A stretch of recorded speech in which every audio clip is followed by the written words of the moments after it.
ہم تجھے مل کے اگر ساتھ ہمارا۔ السلام علیکم ناظرین، پروگرام MMA لانچ کے ساتھ آپ کا میزبان حارث عالم آپ کی خدمت میں حاضر ہے۔ ناظرین کرام، جیسے کہ آپ سب جانتے ہیں، پروگرام MMA لانچ کے اندر ہم آپ کی ملاقات کراتے ہیں متحدہ مجلس عمل سے تعلق رکھنے والی شخصیات سے اور ان کینڈیڈیٹ سے جو MMA کے پلیٹ فارم سے الیکشن میں حصہ لے رہے ہیں۔ بالکل اسی طرح آج میرے ساتھ MMA لانچ کے اندر ہمارے مہمان موجود ہیں۔ میں ان کا تعارف کراتے چلوں، ویسے تو کسی تعارف کے محتاج نہیں ہے۔ جناب محمد یوسف صاحب PS 123 صوبائی اسمبلی کی سیٹ سے الیکشن میں MMA کے پلیٹ فارم سے حصہ لے رہے ہیں۔ اسلامی جمعیت طلبہ سے اپنی عملی سیاست کا آغاز کیا انہوں نے۔ MMA 2002 کے اندر بھی سرگرم کارکن کے طور پہ رہے۔ ان کی سب سے بڑی اچیومنٹ جس میں ان کو یاد کیا جاتا ہے یا ان کا اگر مرکزی کردار نظر آتا ہے تو وہ سینی پیک سینما، جو المرکز اسلامی تھا جس کو سینی پیک سینما میں تبدیل کر دیا گیا تھا، اس کے خلاف جدوجہد اور اس کو واپس المرکز اسلامی میں تبدیل کروایا انہوں نے باقاعدہ عملی جدوجہد کر کے۔ ہم ان کو اپنے پروگرام میں خوش آمدید کہتے ہیں۔ السلام علیکم سر۔ وعلیکم السلام۔ خیریت سے ہیں؟ اللہ کا شکر ہے جی۔ سب سے پہلے تو یہ بتائیے گا حلقے میں کیمپین کیسی چل رہی ہے؟ الحمدللہ کمپین کا آغاز کر دیا ہے، اور صحیح بات یہ ہے کہ کمپین کا آغاز ہم نے عوامی ایشو سے کیا ہے۔ اس وقت PS 123 کے جو بڑے سیکٹرز ہیں اس میں پانی کا شدید پرابلم تھا۔ پچھلے ہفتے ہم نے وہاں پر احتجاج بھی کیا عوام کے ساتھ مل کر، اور الحمدللہ اب سیکٹر 8، 9، 11A، 11B جو بہت زیادہ متاثر تھا، کئی ماہ سے پانی نہیں آ رہا تھا، الحمدللہ وہاں پانی کا سلسلہ کی آمد شروع ہو گئی ہے۔ تو باقی کارنر میٹنگز اور مختلف انداز میں الحمدللہ کیمپین کا آغاز ہو چکا ہے۔ سر اوور آل اگر کیمپین کی بات کی جائے تو اس دفعہ تو نہ تو پارٹی جھنڈے لگانے کی اجازت ہے، نہ بینر اور پوسٹر اس طرح لگانے کی اجازت ہے، تو جس طرح وہ الیکشن کی گہما گہمی ہوتی تھی وہ تو اس دفعہ نظر نہیں آ رہی ہے کہ کیمپین کو مشکل بنا دیا گیا ہے۔ ہم یہ سمجھتے ہیں کہ اگر عوام سے رابطہ کیا جائے، عوام تک پہنچا جائے، ان سے گفتگو کی جائے اور ان کے مسائل سنے جائیں اور اس کا حل بھی بیان کیا جائے اور اپنی کارکردگی ان کو بتائی جائے، تو اس کے نتیجے کے اندر جھنڈے، بینر اور ساری چیزوں سے زیادہ مؤثر کام ہو سکتا ہے۔ لیکن اس وقت ضرورت ہے کہ حکومت بھی اس بات کے اوپر سوچے کہ اگر لوگوں کو کیمپین نہیں چلانے دی جائے گی تو خود بخود سوالات بھی اٹھیں گے کہ شاید حکومت اور سارے مقتدر قوتیں جو ہیں کچھ اپنے پسند کے لوگوں کو یہاں پر مسلط کرنا چاہتے ہیں۔ ضرورت ہے کہ وہ ماحول بنایا جائے، اور وہ ماحول بنے گا اگر الیکشن کیمپین کا تو ووٹر بھی نکلے گا، ٹرن آؤٹ بھی بڑھے گا، اور اگر یہ کام نہیں کرنے دیا جائے گا تو اس کے نتیجے کے اندر ظاہر ہے کہ ٹرن آؤٹ نہیں ہوگا، اور اس کے نتیجے کے اندر الیکشن جو ہے وہ غیر مؤثر ہو کر جو ہے وہ رہ جائے گا۔ لیکن بہرحال ان حالات کے اندر ہم گلیوں اور محلوں کے اندر جا رہے ہیں، اپنی کیمپین کر رہے ہیں، لیکن جو کیمپین کا اپنا حسن ہوتا ہے، جو ساری چیزیں ہوتی ہیں اس کی بہرحال ضرورت ہے، اور بہرحال اس کی اجازت ہونی چاہیے۔ بہرحال جماعت اسلامی کے بارے میں آتا ہے کہ وہ سیاست کے اندر جو مختلف طرز ہیں ان کو ایجاد کرتی ہے۔ دھرنے کی ٹرم سب سے پہلے جماعت اسلامی نے ایجاد کی تھی، احتجاج کے نئے نئے طریقہ کار جماعت اسلامی لے کر آتی ہے۔ تو جب جماعت کو کیمپین سے روکیں گے تو میرے خیال میں کوئی نئی چیز تو جماعت لے کر آئے گی کیمپین کے لیے، تو آپ لوگ کچھ اس طرح کا ڈیزائن کر رہے ہیں کیا؟ دیکھیں بہت ساری چیزیں جو مین شاہراہوں کے اوپر کرنے کی اجازت نہیں ہے، تو لیکن اس پورے قاعدے اور ضابطے اخلاق کے مطابق بہت ساری ایسی چیزیں ہیں کہ جو سائز دیے ہوئے پوسٹر کے، بینرز کے، چیزوں کے، تو ان ساری چیزوں کو ہم استعمال کرنے کی کوشش جو ہے وہ کر رہے ہیں۔ اس طرح آج شہر کے اندر بڑی تعداد کے اندر رکشہ موجود ہیں، اور وہ بھی ایک پبلسٹی کا ذریعہ بن سکتے ہیں، اس کو استعمال کر رہے ہیں۔ موبائل پبلسٹی ہے، اس کو استعمال کر رہے ہیں۔ چھوٹے پیمانے کے اوپر ریلیوں کا انعقاد جو ہے اس کو کر رہے ہیں۔ تو ہم نے محلوں اور بستیوں کے اندر اپنی موومنٹ کے ذریعے سے اس ماحول کو قائم کر رہے ہیں۔ لیکن بہرحال ووٹر کا ٹرن آؤٹ اس وقت بہت اہم ہے۔ ووٹر کو نکلنا چاہیے، اپنی رائے کا اظہار کرنا چاہیے، اس کو موقع دیا جانا چاہیے، اور یہ کام سارا تو ماحول کے نتیجے کے اندر ہوگا۔ تو یہ ماحول دینے کی اس وقت ماحول بنانا چاہیے، اور سچی بات یہ ہے کہ اگر اسی طرح سے کیمپین چلوانی ہے تو پھر الیکٹرانک میڈیا کے اوپر بھی کوئی ضابطہ اخلاق بنے۔ کچھ پارٹیوں کو وہاں پر نمایاں کر کے دکھایا جا رہا ہے، بہت زیادہ اس کو ٹائم دیا جاتا ہے، یا تو تمام پارٹیوں کو یکساں بنیاد کے اوپر الیکٹرانک میڈیا کے اوپر جو ہے ٹائم دیا جائے تاکہ وہ اپنا موقف، اپنی بات، اپنا منشور، اپنی ساری کارکردگی جو ہے وہ رکھ سکیں۔ ورنہ کچھ لوگ کو آپ نے جو بہت اربوں روپے خرچ نہیں کر سکتے، ان کو تو آپ نے چھوٹے کاموں سے بھی روک دیا ہے کہ جو کچھ اس پورے ضابطۂ اخلاق کے مطابق جو ہے 20 لاکھ روپے جو ہے PS کے اوپر اور 40-30 لاکھ روپے این اے کے اوپر خرچ کر سکتے ہیں کمپین میں، تو وہ تو آپ نے ان چیزوں سے تو روک دیا ان کو، لیکن باقی جو پارٹیاں ہیں، جو آپ کی من پسند پارٹیاں، ان کو میڈیا کے اوپر جس طرح سے ان کی پذیرائی ہے، جس طرح ان کو وقت دیا جا رہا ہے، اس کے ذریعے سے ظاہر ہے کہ یہ شکوک و شبہات پیدا کر رہا ہے۔ اس کے لیے ہم یہ سمجھتے ہیں کہ حکومت کو منصفانہ بنیاد پہ جتنی پارٹیاں الیکشن میں حصہ لے رہی ہیں ان کو میڈیا، الیکٹرانک میڈیا کے اوپر منصفانہ طور پہ ٹائم ملنا چاہیے۔ تو کچھ عملی زندگی کی بات کرتے ہیں، آپ نے اپنی عملی سیاست کا اور سرگرمیوں کا جو آغاز کیا وہ اسلامی جمعیت طلبہ سے کیا تھا۔ میں یہ جاننا چاہوں گا کہ آپ نے جمعیت کو ہی کیوں چوز کیا؟ دیکھیں، سچی بات یہ ہے، اسلامی جمعیت طلبہ محض کوئی طلبہ تنظیم نہیں ہے، اور اس طرح کی تنظیم نہیں ہے جس طرح معاشرے کے اندر بہت ساری تنظیمیں موجود ہیں۔ یہ تو زندگی کا ایک نصب العین دیتی ہے، جو ایک مسلمان کے لیے جو ہے سب سے اہم بات یہ ہے کہ وہ اپنی زندگی جو ہے رب کی رضا اور اس کی خوشنودی کے لیے گزارے، اور اپنی جد و جہد کے ذریعے سے ملک پاکستان کو حقیقی معنی میں اسلام کا قلعہ بنانے کی کوشش کرے۔ تو یہی ظاہر ہے کہ ایک مسلمان کا بہت بڑا جو ہے وہ سلوگن ہے، یہی اس کا مقصد ہے، اور یہ اسلامی جمعیت طلبہ دیتی ہے۔ اس لیے اسلامی جمعیت طلبہ کا انتخاب کیا، اور جب کلاس 9 میں تھے اس وقت سے عملی طور پہ اسلامی جمعیت طلبہ سے منسلک ہوئے، اور 97 تک اسلامی جمعیت طلبہ کے ساتھ جو ہے وہ منسلک رہے، اور مختلف ذمہ داریوں پہ بھی رہے، اور اس کے بعد پھر جماعت اسلامی کے ساتھ جو ہے اس جد و جہد کو آگے بڑھا رہے ہیں۔ تو جماعت اسلامی میں آپ نے بحیثیت کارکن شمولیت اختیار کی؟ جی، جماعت اسلامی میں بحیثیت کارکن 97 میں جمعیت سے فارغ ہوتے ہی جماعت کا حصہ بنے، حلقے میں کارکن رہے، پھر حلقے کی نظامت رہی، مختلف ذمہ داریوں پہ رہے، اور اس بات کی تمنا اور آرزو رکھتے ہیں کہ زندگی کے آخری مرحلے تک انشاءاللہ اس تحریک کے ساتھ وابستہ رہیں گے۔ تو سر، پڑھائی کو اور یہ جماعت اسلامی یا جمعیت کی ایکٹیویٹیز کو ساتھ لے کے چلنا کتنا مشکل کام تھا؟ دیکھیں، سچی بات یہ ہے کہ جس دور کے اندر ہم اسلامی جمعیت طلبہ میں رہے وہ دور کراچی کا بدترین دور تھا۔ 90s کا دور، 86 سے لے کے 90s اور 2000 کے ابتدائی پورا عرصہ جو ہے، یہ تو کراچی کا انتہائی بدترین دور تھا، مشکل دور تھا، اور اس کے اندر ظاہر ہے کہ نہیں پتہ ہوتا تھا کہ کس وقت جو ہے وہ آپ سلاخوں کے پیچھے ہوں گے اور کب سلاخوں کے مار ہوں گے، اور ایک مشکل دور تھا۔ اس میں بہرحال چیزیں متاثر بھی ہوتی ہیں، لیکن بڑے مقاصد کے لیے اس طرح کی قربانیاں دینا پڑتی ہیں، اور جب اللہ تعالیٰ کے راستے کے اندر قربانی دی جاتی ہے تو اللہ تعالیٰ اس کا بہترین صلہ دنیا کے اندر بھی دیتا ہے اور آخرت کے اندر بھی دے گا۔ تو اس لیے الحمدللہ ساری چیزوں پہ اطمینان اس وقت بھی تھا اور آج بھی ہے۔ آپ ایم ایم میں 2002 کا بھی حصہ تھے اور اب 2018 کا بھی حصہ رہے ہیں، بن چکے ہیں۔ 2002 میں کیا ماحول تھا اور کس قسم کی ایکٹیویٹیز ہم لوگوں نے کی تھی؟ دیکھیں، 2002 کے اندر جب ایم ایم اے بنی، اور خصوصاً ظاہر ہے کہ ہم کراچی کی بات کریں گے تو کراچی کے اندر انتہائی جبر کا ماحول تھا۔ اس وقت یہاں کا ووٹر آزاد نہیں تھا، لیکن یہ بات ضرور ہے کہ اس وقت کمپین کرنے کے لیے اس طرح کی پابندیاں جو ہے موجود نہیں تھی۔ لوگ یہ سمجھ رہے تھے کہ ایم ایم اے کراچی کے اندر کوئی بہت بڑی کامیابی حاصل نہیں کر سکے گی، لیکن الحمدللہ وقت نے ثابت کیا کہ دینی جماعتوں کا یہ اتحاد، اور اس بات کا بھی ثبوت ملا کہ یہ شہر کراچی غلامان مصطفیٰ کا شہر ہے، اور لوگوں نے بڑی تعداد کے اندر نکل کر جماعت اسلامی کے کینڈیڈیٹ کو، متحدہ مجلس عمل کے کینڈیڈیٹس کو جو ہے وہ ووٹ دیا، اور اس کے نتیجے کے اندر یہاں سے ہمارے کوئی 8-9 نشستیں متحدہ مجلس عمل نے حاصل کی، اور ظاہر ہے کہ یہ وہ نشستیں نہیں تھی کہ جو کراچی کے مضافاتی علاقوں کی نشستیں ہوں، بلکہ بالکل شہری علاقوں کے اندر الحمدللہ ہمیں نشستیں ملی، اور وہ الیکشن بہرحال ایک مشکل الیکشن تھا اور کشمکش کا الیکشن تھا، لیکن الحمدللہ اس کے اندر شہر کراچی نے متحدہ مجلس عمل پہ اعتماد کیا، اور اسی بنیاد کے اوپر ہم یہ سمجھتے ہیں کہ آج 2018 کا الیکشن بھی 25 جولائی کو انشاءاللہ متحدہ مجلس عمل کراچی کے اندر ایک بہت بڑی کامیابی حاصل کرے گی انشاءاللہ۔ تو 2002 اور 2018 کی ایم ایم اے دونوں میں کتنا فرق دیکھتے ہیں؟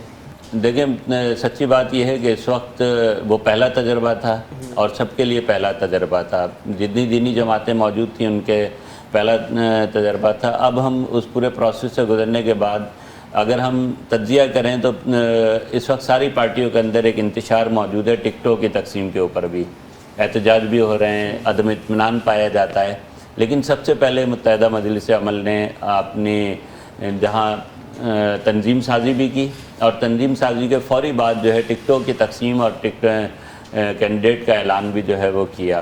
تو اس تجربے سے ہم سیکھ کر ہم بہت بہتر پوزیشن کے اوپر اور بہتری کی طرف جو ہے وہ اپنے آپ کو پاتے ہیں، اور متحدہ مجلس عمل کی تمام جماعتیں جو دینی جماعتیں ہیں انہوں نے اصرار کے ساتھ، قربانی کے ساتھ اور کھلے دل کے ساتھ اس پورے پروسیس کو کیا، اور ہم سمجھتے ہیں کہ یہی جذبہ ہے کہ جو انشاءاللہ 25 جولائی کو کامیابی کی صورت کے اندر جو ہے وہ ہمیں نظر آئے گا۔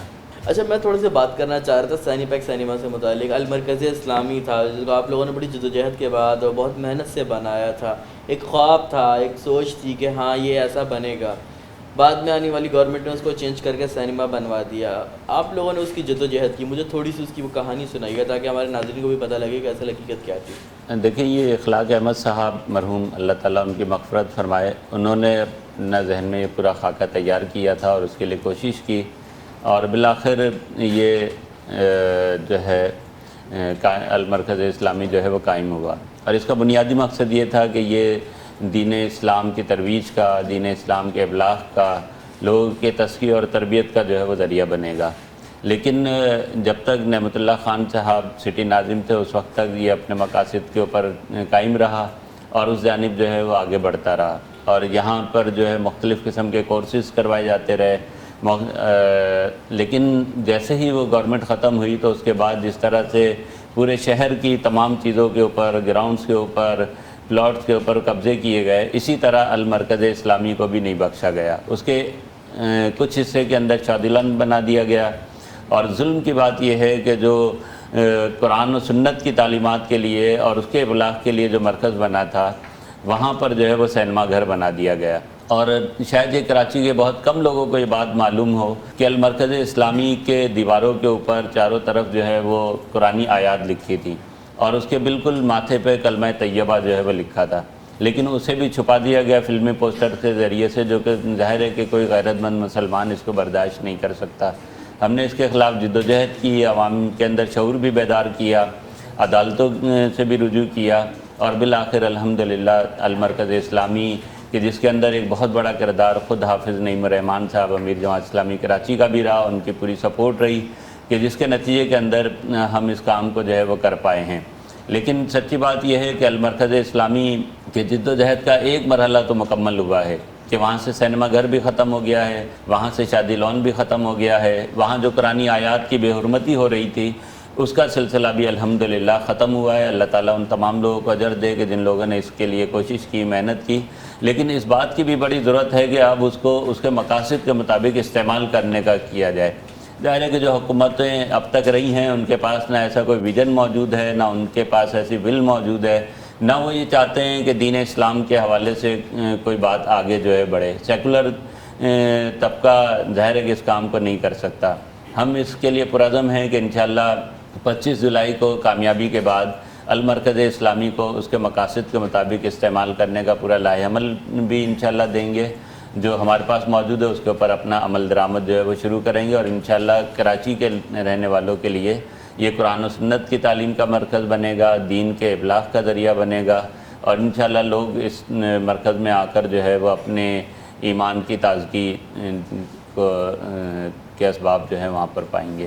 سر، آپ کا جو حلقہ ہے PS 123 بہت سارے مسائل کا وہ گڑھ بن چکا ہے، پانی کی کمی پورے شہر میں، بجلی کا مسئلہ، سیوریج کا مسئلہ بھی ہے، تو کافی سارے مسائل ایسے ہیں جن کی نشاندہی کینڈیڈیٹ خود بھی کرے تو زیادہ مناسب رہتا ہے۔ میں چاہوں گا کہ آپ وہ مسائل کا ذکر بھی کریں اور ساتھ ساتھ ہمیں یہ بھی بتائیے گا کہ ان مسائل سے نمٹنے کے لیے آپ نے کیا منشور مرتب کیا ہے۔ دیکھیں، ویسے تو PS 123 ظاہر ہے کہ کراچی کا ایک حلقہ ہے، اور اس وقت صرف PS 123 ہی نہیں بلکہ پورا کراچی جو ہے وہ مسائل کا شکار ہے۔ جس طرح پورا کراچی کچرے کا ڈھیر ہے، جس طرح پورے کراچی کے اندر پانی کا مسئلہ ہے، جس طرح لوڈ شیڈنگ کا پرابلم ہے، صفائی ستھرائی کا مسائل ہیں، تعلیمی ادارے آج ہمارے ویران جو ہے پڑے ہیں، یہ سارے مسائل اس کی ایک طویل فہرست ہے۔ لیکن الحمدللہ MMA کراچی نے اپنے منشور جو تیار کیا ہے اس کے اندر صرف یہ نہیں ہے کہ صرف مسائل کو اجاگر کیا جائے بلکہ ان مسائل کا حل بھی۔ مثلاً اگر اس وقت کراچی کا سب سے بڑا مسئلہ اگر لیا جائے، جو میں سمجھتا ہوں جس کو گلیوں محلوں میں گھومنے کے بعد ہمیں اندازہ ہوا ہے کہ پانی کا مسئلہ جو ہے شدید مسئلہ ہے، اس کے لیے ہم سمجھتے ہیں کہ پہلا مرحلہ تو یہ ہے کہ جو لائن نے ڈلی ہوئی ہیں، پورا نظام جو ہے اس کو بہتر کرنے کی ضرورت ہے۔ دوسرا یہ کہ ناکے کا کوئی مناسب نظام جو ہے بنایا جائے. تیسرا یہ ہے کہ دیکھیں نعمت اللہ خان صاحب جب یہاں سٹی ناظم تھے تو انہوں نے K3 کا جو ہے منصوبہ بنایا، جس کے نتیجے کے اندر آج اگر کراچی کے بہت سارے علاقوں میں پانی آتا ہے، چاہے وہ 10 اور 15 دن بعد بھی آ رہا ہو، تو وہ اس کا سبب یہ ہے کہ K3 منصوبے کے نتیجے کے اندر پانی کراچی کے اندر آیا. تقریباً کوئی 100 لاکھ گیلن پانی جو ہے کراچی کے اندر نعمت اللہ خان صاحب لے کر آئے. اب انہوں نے وہ بات جانتے تھے کہ K3 بھی کراچی کے پانی کی ضرورت پوری نہیں کر سکتا. انہوں نے اس کے ساتھ دوسرا منصوبہ یہ دیا تھا کہ K4 کا منصوبہ بھی پیش کیا تھا. لیکن ظاہر ہے کہ K4 کا منصوبہ پورا تیار تھا، اس کے لیے بجٹ ایلوکیٹ کیا جا چکا تھا اور سٹی گورنمنٹ جو ہے ختم ہوئی. اس کے بعد یہ کام جو ہے مصطفیٰ کمال صاحب کو کرنا تھا، جو اس کے بعد سٹی ناظم بنے. لیکن مصطفیٰ کمال سے لے کر آج 2018 آ گیا ہے 2005 سے، لیکن K4 کے اوپر کام نہیں ہوا. تو ہمارے منشور کے اندر اور ہمارے پاس جو لائے عمل ہے وہ یہ کہ جہاں لائنوں کو ٹھیک کرنا ہے، جہاں جو ہے وہ ناغے کے نظام کو ترتیب دینا ہے، جہاں جو ہے لائن لاسز کو ختم کرنا ہے، وہیں اس بات کی بھی ضرورت ہے کہ ہم فوری طور پر ہنگامی بنیادوں کے اوپر K4 کا منصوبہ جو ہے وہ شروع کریں تاکہ پانی کے مسائل جو حل ہو سکیں. آخری بات جو اس حوالے سے ہمارے پلان میں شامل ہے وہ یہ کہ سمندر کے پانی کو جو ہے میٹھا کیا جائے. کراچی کی جتنی بڑی آبادی ہے اس کے لیے اس بات کی ضرورت ہے، اس کی پانی کی ضرورت ہے، پوری کرنے کے لیے ضروری ہے کہ اس منصوبے کے اوپر جو ہے کام کیا جائے. ہمارے پاس یہ پورا لائحہ عمل موجود ہے. انشاءاللہ ہم سندھ کے اندر بھی حکومت بنا کر اس پورے کام کو جو ہے انشاءاللہ کریں گے اور اس کے نتیجے کے اندر کراچی کے شہریوں کا پانی کا مسئلہ انشاءاللہ ضرور حل کریں گے انشاءاللہ. تو MMA کراچی کے لیے کیا منشور لے کر آئی ہے؟ ہم کراچی کے ظاہر ہے کہ جو مسائل ہیں ہم چاہتے ہیں کہ کراچی کے مسئلے حل ہوں اور کراچی کو جو عزت اور احترام پہلے تھا، جو ترقی ہے کراچی کو ملنی چاہیے، اس ترقی کے کام کو جو ہم کرنا چاہتے ہیں. اور انشاءاللہ ہم جہاں سندھ میں حکومت بنا کر انشاءاللہ کراچی کے جتنے مسائل ہیں، چاہے وہ تعلیم کے حوالے سے ہوں، صحت کے حوالے سے ہوں، ٹرانسپورٹ کے حوالے سے ہوں، بلدیاتی جتنے مسائل ہیں ان تمام چیزوں کو انشاءاللہ حل کریں گے. یہ ہمارے پیش نظر ہے. اپنے حلقے کے عوام کو کیا پیغام دینا چاہیں گے؟ اپنے حلقے کے عوام کو یہ بات کہنا چاہوں گا کہ دیکھیں شہر کراچی نے ویسے تو مجموعی اور خصوصیت کے ساتھ حلقہ 123 نے بار بار دھوکہ کھایا ہے، ایسے لوگوں کو ووٹ دیا ہے، ایسے لوگوں کے اوپر اعتماد کیا ہے کہ جنہوں نے ان کے اعتماد کو ٹھیس پہنچایا ہے. اب فیصلے کی گھڑی ان کے پاس ہے. 25 جولائی کو اپنے گھروں سے نکل کر ووٹ ڈالیں اور ووٹ ڈالتے ہوئے اس بات کو شیور کریں کہ جو ہے وہ جس کو ووٹ دے رہے ہیں وہ ایماندار بھی ہے، دیانتدار بھی ہے اور وہ ان کے مسائل کو حل کرنے کے ول بھی رکھتا ہے. اگر اپنے ووٹ کا درست استعمال کریں گے تو آنے والے 5 سال انشاءاللہ حلقہ 123 کے لیے بھی جو ہے وہ خوشی کا، مسرت کا ذریعہ بنیں گے اور پورے کراچی کے لیے بھی انشاءاللہ جو ہے وہ اسی نجات اور بہتری اسی کے اندر ہے کہ اپنے ووٹ کا درست استعمال کیا جائے. الحمدللہ MMA نے ایک اچھی قیادت متعارف کروائی ہے، عوام کے سامنے پیش کی ہے. اب یہ عوام کی ذمہ داری ہے کہ عوام متحدہ مجلس عمل کے ان نمائندوں کو کتاب پر مہر لگا کے کامیاب کرے تاکہ شہر کے مسائل کو حل کیا جا سکے. اور سب سے بڑی اور بنیادی بات یہ ہے کہ اس ملک کو جس مقصد کے لیے حاصل کیا تھا کہ ہم نے اپنے رب سے وعدہ کیا تھا کہ اگر ہمیں مملکت خداداد ملے گی تو یہاں پر ہم قرآن و سنت کا نظام نافذ کریں گے. لیکن افسوس ہے کہ آج شہر کراچی نہیں بلکہ پورے ملک کے اندر سودی نظام معیشت ہے. ہمارے تعلیمی نظام جو ہے وہ ہماری امنگوں کے مطابق نہیں ہے، ہمارے نظریے کے مطابق نہیں ہے، سوچ اور فکر کے مطابق نہیں ہے. تو ہم انشاءاللہ MMA اس بات کا عزم رکھتی ہے کہ ہم پاکستان کو حقیقی معنوں میں اسلام کا قلعہ بھی بنائیں گے اور ایک فلاحی ریاست بنائیں گے کہ جس کے اندر لوگوں کے لیے زندگی گزارنا آسان ہوگا انشاءاللہ. بیسٹ آف لک. جزاک اللہ. Thank you. محمد یوسف صاحب PS 123. ناظرین کرام MMA لاؤنج سے فی الوقت اتنا ہی. مجھے اجازت دیجیے. اللہ حافظ. اے قوم تجھے مل کے اگر ساتھ ہمارا